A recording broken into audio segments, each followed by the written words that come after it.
everyone, I'm Kristen, and this is my channel, Kristen is Fully Booked. So today I wanted to share with you the books that I am hoping or planning to read in the month of January. I know this is coming out a little bit late, so I've actually already finished and started a couple, but we'll talk about all of the ones that I have read and the ones that I am planning to read. So to get things started in the month of January, I'll talk about the books that I've already read first. So I've already read Bloodsong by Anthony Ryan, which is the first book in the A Raven's Shadow series. This is a kind of like military training school based book about, and the main character, his name is Valen, and at the age of 11, his mom dies and his dad kind of immediately, within a couple months, takes him and drops him off at a sort of religion or faith-based military school or order. The first half of the book is, I've almost done this book, the first half of the book is sort of the training school setup, and the latter half is more him working for the order. And the main character is, I would say, sort of an older main character in the sense that he's not perfect, but he is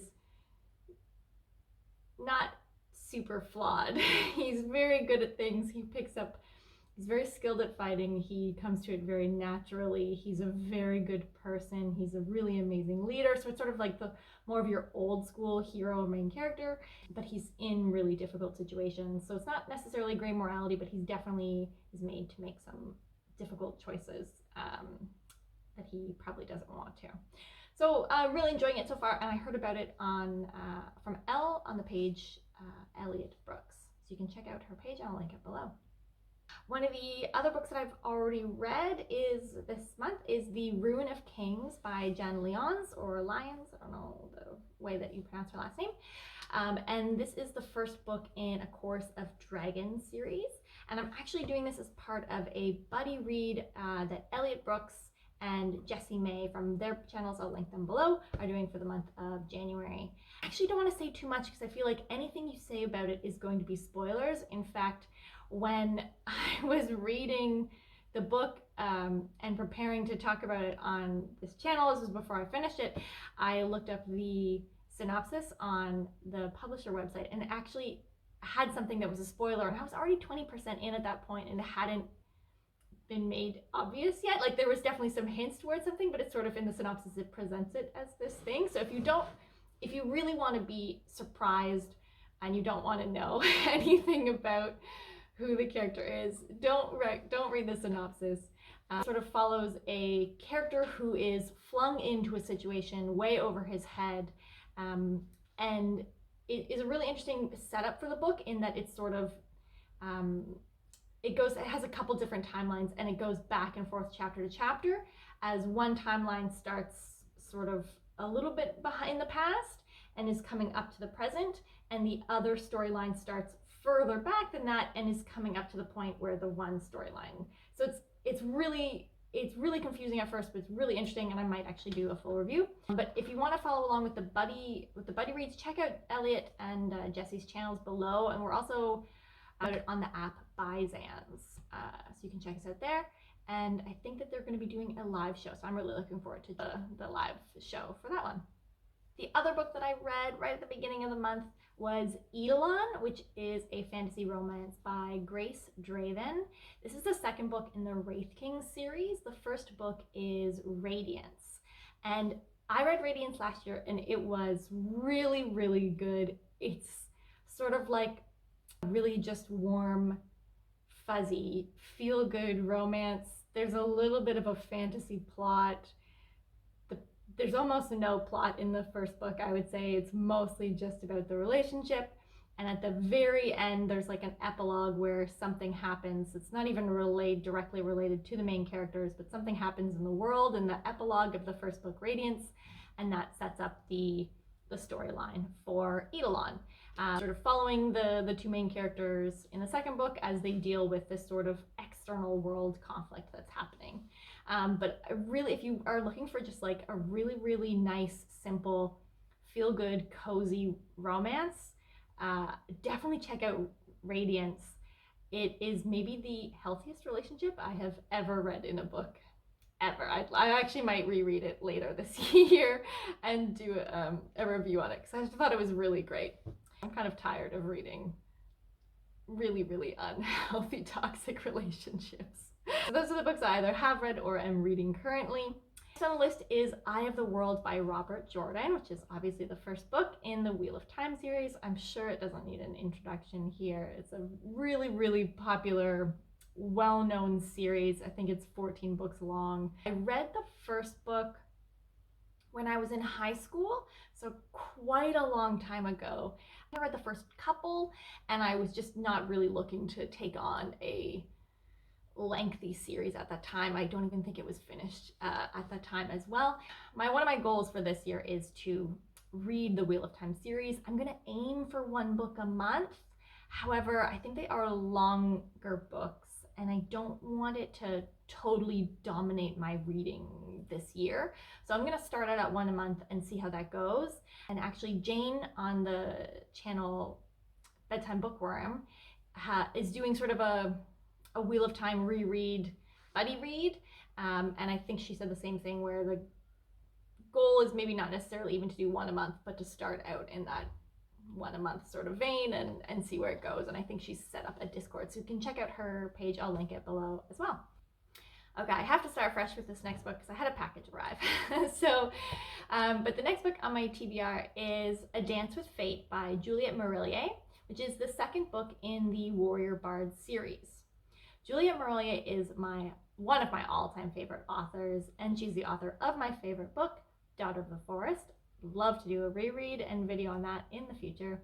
But for now, I'll talk about the Warrior Bard series. The first book in this series is The Harp of Kings, and it follows three main characters, and it does switch the points of view for all of those characters. Levon and Brock, who are brother and sister, and then a third character called Dao. And all three are essentially trainees at this warrior camp, sort of a order. That's not the right word either. They're training to be warriors with this group of warriors called Swan Island. And in the first book, they are actually, while they're still trainees, they are sent out on a mission because Levon and Brock happen to also be bards or musicians, and they're used that as part of the cover for the mission. So the first book follows those three in that situation. This series, I think where it's going is that it's going to follow the three characters and sort of loosely be a different sort of setting and problem in each one. A lot of Juliette Marillier's books are like that, where the books are almost standalone. They're following all the same characters, and you do need to know stuff from the first situation, but it's not sort of like an overall one huge story leading towards like the climax of the third book of a problem. Like, they're not fighting some evil hero in the third book ever. I would say it's usually like distinct problems and settings and situations that the characters are through in each of the three books, and this is with a lot of her series. In fact, this series is sort of like a crossover series of two of the other series, like meeting in the middle, where like Swan Island is from one of her original series, and Levon and Brock are related to the Blackthorn and Grimm series. They're not in the Blackthorn and Grimm series, but still related. I'll leave it at that. So the first book follows those three characters in that initial sort of like problem and setting. The second book, I think, I didn't see Brock mentioned in the synopsis, but I think that I only saw Levon and Dao. So Levon and Dao at the end of, or this book follows Levon and Dao. I don't think it follows Brock. And essentially, they go back to training, and Dao is injured and actually is blinded in a training incident. This isn't a spoiler, it's in the synopsis. So Dao is injured and becomes blinded in a training incident, and him and Levon return to his homeland. I think Levon has something to do with the injury, and so she feels obligated to take Dao back to his family's home, and they of course discover something wrong with the setting. Problems ensue, I think. And my guess is that the third book is going to focus primarily on Brock. So we'll see if I'm right. We might get like small updates with Brock in the second book. That's my guess, but I don't think that Brock is going to be featured in the second book. So that's A Dance with Fate. The next book on my January TBR is The Well of Ascension by Brandon Sanderson, which is book 2 in the Mistborn series. I read The Final Empire, which is the first book in the series, back in December, and I thought it was really great. It's very popular here on Booktube. All of my friends, I'm in a fantasy book club here in my city, and I think everyone has read the Mistborn series. It's actually my first Brandon Sanderson ever. I tried to go in with like moderate expectations so as not to be let down by kind of crazy expectations. So The Well of Ascension is the next book in the series, and I'm waiting for a copy at my library. I'm on hold for both the ebook and the physical copy. I think the ebook I might get by the end of January, so we'll see on that one. I do have quite a few books on my TBR, so The Well of Ascension is probably towards the end because I don't know that I'll get it in time. And the physical copy, I don't know. We're in lockdown, so I'm first in line, but I really don't see the library opening before the end of January to get the physical copy. So I'll probably be reading the ebook. Mistborn, in case you haven't heard anything about it, I'm sure that you probably have, but Mistborn series follows, the first book follows two main characters, Vin and, I'm forgetting his name, Cal? Something? Not Caliban, that's the other series. Kelsier. Follows Vin and Kelsier.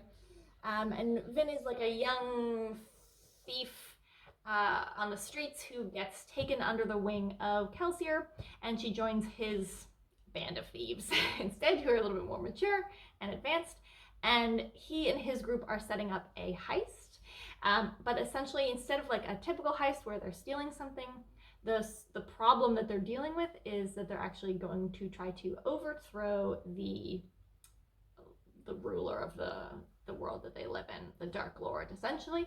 And the setup, or like the backstory with Mistborn, is essentially like, what if the Dark Lord won? What if that like chosen one hero lost and the Dark Lord won instead? And Mistborn takes place 1,000 years after the Dark Lord won.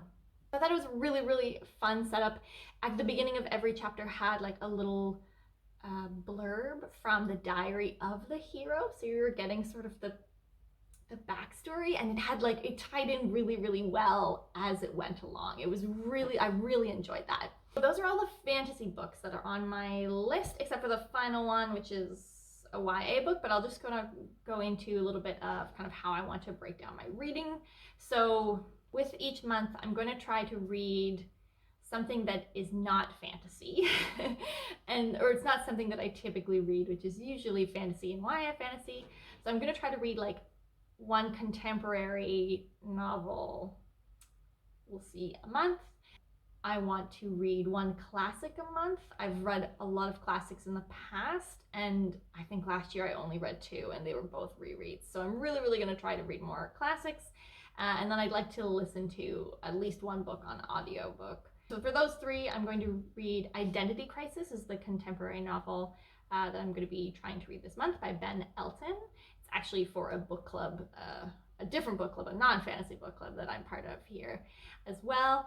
And I don't know much about it. I think it is a detective book, but it's a satire, and from the back it looks like he's quote unquote taking on, you know, everything from cancel culture and hashtags to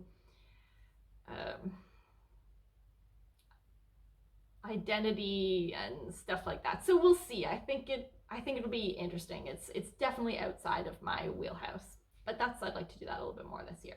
The audiobook that I'm going to be listening to or reading this month is All the Stars and Teeth by Adeline Grace. This is a YA fantasy. I actually listened to the first couple chapters last night, and I'm not sure if I am in love with the reader and the way that it's being voiced.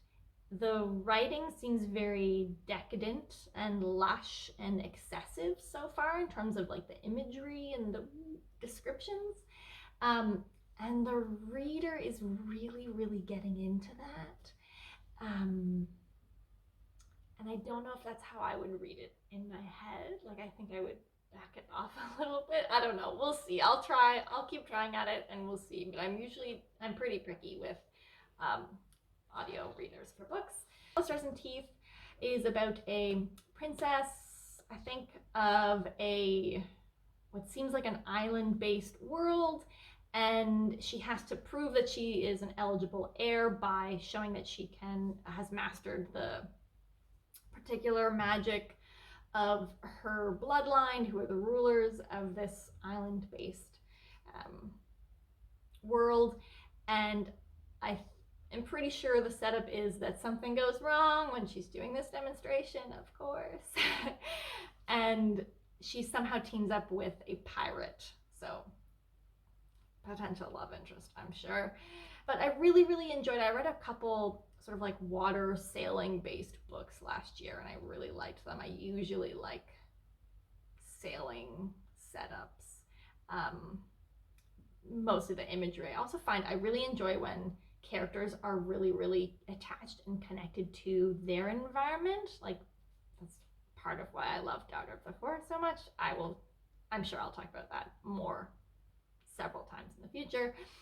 But I find that like sailing and like water, like ocean-based books, the characters are usually really, really in love with being on the ocean, traveling, adventure, sailing. Like, they're usually really, really connected to it. And so I really like when characters are connected to their environment and feel strongly about it. I just love environmental books and settings. So I'm getting the sense that it's going to be a little bit tropey. I'm okay with that. Classic that I'd like to read this month is A Picture of Dorian Gray by Oscar Wilde. This is actually a previous DNF of mine. I tried to read it a few years ago and I found the character really disturbing and upsetting and I had to stop reading it. I don't actually think it's that crazy. Whatever it was at the time, like maybe my mood was really low and I just couldn't deal with his thing. But A Picture of Dorian Gray, if you haven't heard anything about it, is essentially this young man called Dorian Gray, who's very, very attractive and beautiful, has his portrait painted, and he becomes really like obsessed with his image and remaining that beautiful and young. And he makes some sort of deal, or there's some sort of magic occurs where he stays the same age and instead the painting ages. And I just remember that he was a really, really horrible person. And like to the extent that I had to put the book down. Obviously, this was a few years ago. So I'm going to try it again. I'd like to finish it. I really, really like to read more classics this year. I think that's 1, 2, 3, 4, I don't know. It's like 8 or 9 books. It's a lot. I'm almost done my 3rd book and it's the 1st or 2nd week of January. So I think it's not an unreasonable amount. However, the books that I have coming up are a little bit longer. Like The Eye of the World and The Well of Ascension if I get to it.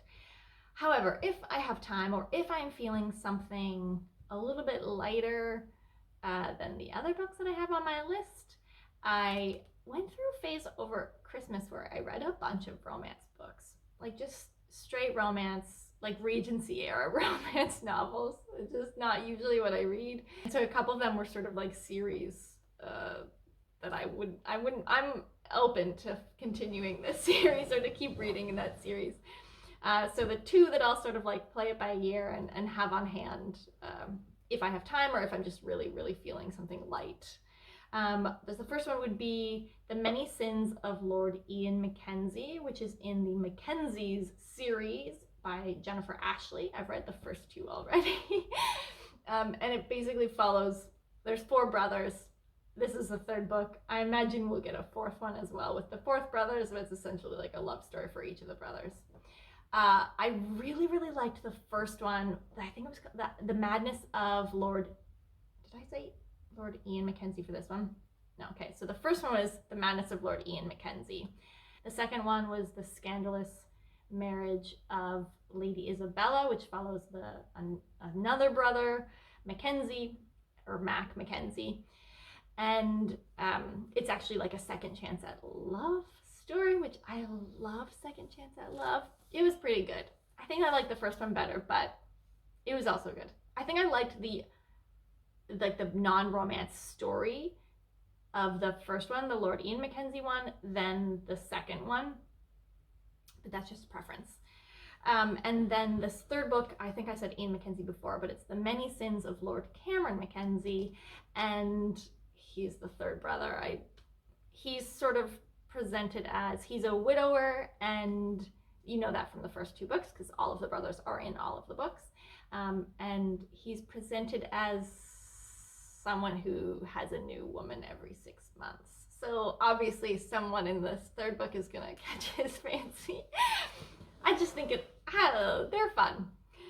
So either I'll read that one or I will read The Governess Game by Tessa Dare. I think it's like really, I either already have it on like at the library or it's on hold and it's gonna be ready really soon.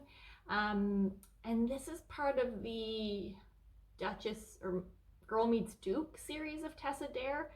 These ones are, I think the setup for this one is that a girl loses her sort of financial stability and becomes a governess to two young girls, and their caretaker is of course a